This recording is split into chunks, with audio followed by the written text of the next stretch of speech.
নচিকেতা চক্রবর্তী। ৯-এর দশকের প্রথম ভাগে এই বেশ ভালো আছি অ্যালবাম প্রকাশের পর আমরা তাকে প্রথম সেভাবে পেলাম। আমরা একটু জোরে হাততালি চাইবো আপনাদের কাছে। মহানায়ক সম্মান প্রদান করতে পেরে তাকে আমরা অত্যন্ত গর্বিত।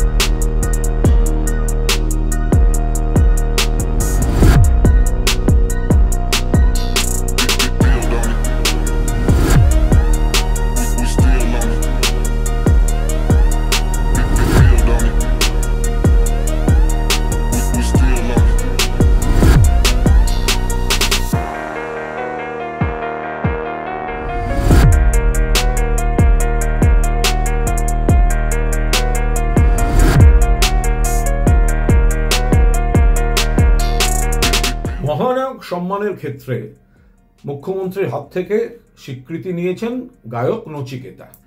তাই নিয়ে একটা অংশ একটা গেল রব তুলেছে, গেল রব। কেউ বিবৃতি দিচ্ছেন, কেউ সমাজ মাধ্যমে পোস্ট করছেন। দু একজন যারা নচিকেতার পা ধুয়ে জল খাওয়ার যোগ্যতা নেই তারা প্যারোডি সং দিয়ে নচিকেতাকে আক্রমণ করছেন। দেখুন, আমি একটা খুব পরিষ্কার কথা বলি, এই গা জ্বালানি নচিকেতা যা সৃষ্টি করেছে, নচিকেতার সেরা গানগুলো, তার একটা তৈরি করতে গেলে এদের 10 জন্ম পার হয়ে যাবে। মহানায়ক সম্মান মানেটা কি? মহানায়ক সম্মান মানে ওই সম্মানটাকে টালিগঞ্জ বাংলা ছবির ইন্ডাস্ট্রির সম্মান হিসাবে এটাকে ট্রিট করা হচ্ছে। টেলি সম্মান মানে টেলিভিশনের যে জগৎ তার। মহানায়ক সম্মান মানে টলিউড অর্থাৎ বাংলা ফিল্ম ইন্ডাস্ট্রি, তার ক্ষেত্রের বিভিন্ন অভিনেতা অভিনেত্রী কলাকুশলী তাদের সম্মান। তো নচিকেতা সেখানে একজন বিশিষ্ট গায়ক। মনে রাখতে হবে একাধিক, অন্তত 10-12টা, আমি যদি খুব ভুল না করি, ছবিতে নচিকেতা মিউজিক করেছেন, বহু ছবিতে নচিকেতার গান গাওয়া রয়েছে। তো সেখানে যদি বাংলা ফিল্ম ইন্ডাস্ট্রিকে যেখানে সম্মান দেওয়ার আসর, সম্মান দেওয়ার মঞ্চ, সেখানে যদি গায়ক সঙ্গীত পরিচালক নচিকেতাকে সম্মান দেওয়া হয়, তাহলে আপনাদের এত গা জ্বলছে কেন? কিসের জন্য গা জ্বলছে? একটা কারণ থাকবে তো।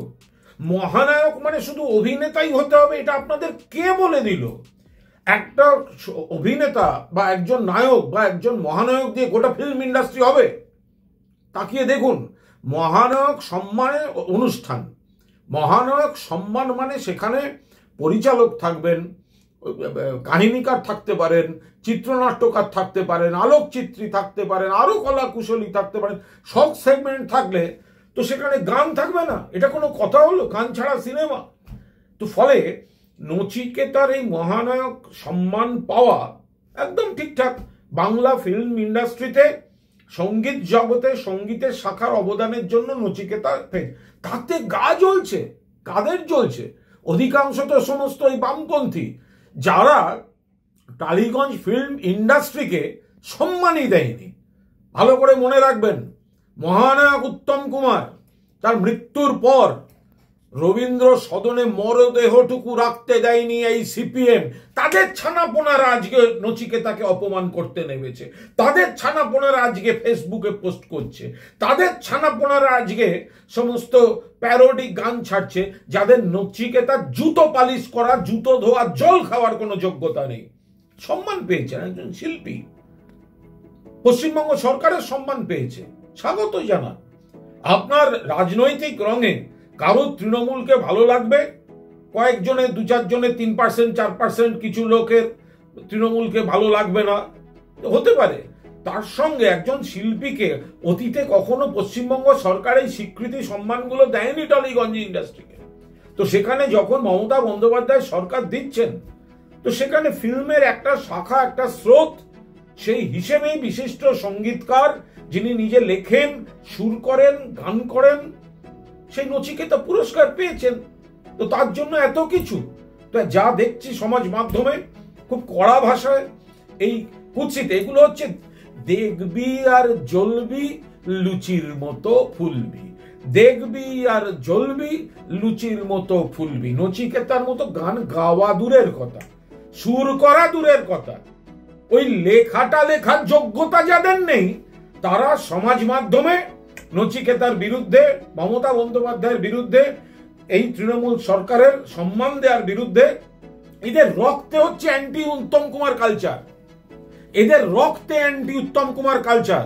মহানায়ককে কোনোদিন সম্মান দেয়নি এই বামপন্থীরা, মহানায়ককে কখনো তার মরদেহটুকু রবীন্দ্র সদনে রাখতে দেয়নি। আর বিজেপি, বাম, কংগ্রেস তাদের এখন মমতা বন্দ্যোপাধ্যায় সম্মান দিয়েছেন, নচিকেতাকে ট্রোল করো। আরে কাকে ট্রোল করছিস ভাই, কাকে? নচিকেতা, তার একটা নচিকেতার স্ট্যান্ডার্ডের একটা গান তোরা ভাই আগে লিখে দেখা, তারপর নচিকেতাকে নিয়ে কথা বলতে আসবি। ফলে আমি বলবো এইসব মানসিক ফ্রাস্ট্রেশন, মানসিক অবসাদ, এগুলো আপনারা কাটান, এবং কাটাতে গেলে একটু গান শুনুন। কার গান শুনবেন তাও বলে দিচ্ছি, নচিকেতা।